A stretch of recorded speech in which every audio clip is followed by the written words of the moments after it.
Queridos amigos, estamos iniciando con la palabra del Señor en este viernes 8 de mayo, queridos hermanos, quinto mes ya de nuestro año 2026. Y al mismo tiempo estamos en la quinta semana del tiempo pascual. Oye, Shamara lleva ella bañandé, mitad peajú, mitad renovado, mitad resucitado, lleva como cristianos comprometidos. Y anduve de Yarañé a través de Hechos de los Apóstoles, capítulo 15, del 22 al 31. En aquellos días los apóstoles y los presbíteros, de acuerdo con toda la comunidad cristiana, juzgaron oportuno elegir a algunos de entre ellos y enviarlos a Antioquía con Pablo y Bernabé.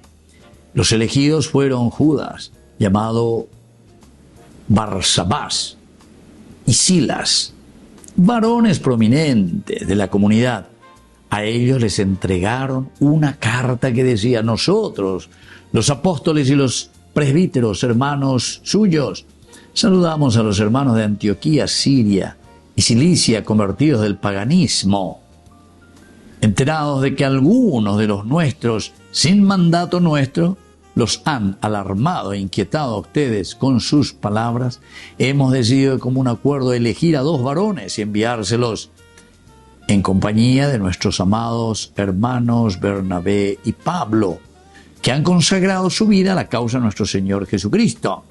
Les enviamos pues a Judas y a Silas, quienes les transmitan de viva voz lo siguiente. Queridos amigos, y ahí comienza la lectura. ¿Y qué es lo que ellos le están transmitiendo? Y queridos amigos, lo esencial y lo fundamental que ellos transmiten dentro de este seguimiento de Jesucristo es la verdadera circuncisión del corazón.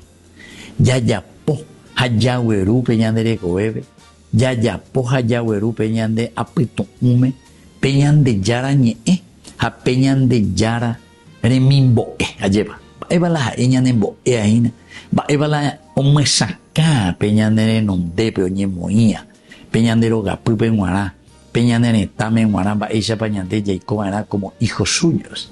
Y eso es, queridos amigos, lo que dice: nosotros le enviamos a estos 2 hermanos nuestros. Es interesante, porque siempre tiene que haber un testimonio, el testigo. Y hoy ahora mando a Ishbeguera con a otro joacue, con a la sectaria joacue, sin ninguna autorización de la comunidad. Y esto es, queridos amigos, lo que divide, y esto es lo que muchas veces, hasta nuestro mundo actual, está en la secta Iberwi. Ambas lo llevó a mañana en ombligo, le interesa y chubecuera. Entonces, esto es lo que al final de cuentas divide. En lugar de buscar esa unidad, de zanjar los problemas y de mirar cuál es lo esencial del Evangelio de Jesucristo, y bajaba entonces de Yaverú, allá que haber problema. Por eso que es importante reflexionar y entender. Aquí Bernabé y Silas son enviados. Ellos son los que van a llevar aquí, llamado Judas, Barsabás, que le acompañan a Bernabé y a Pablo, para anunciar y para decir: esto es lo que nosotros queremos para que vivamos en la unidad, en el seguimiento de Jesucristo. Que la bendición de Dios descienda sobre cada uno de ustedes, el Padre y el Hijo y el Espíritu Santo. Amén.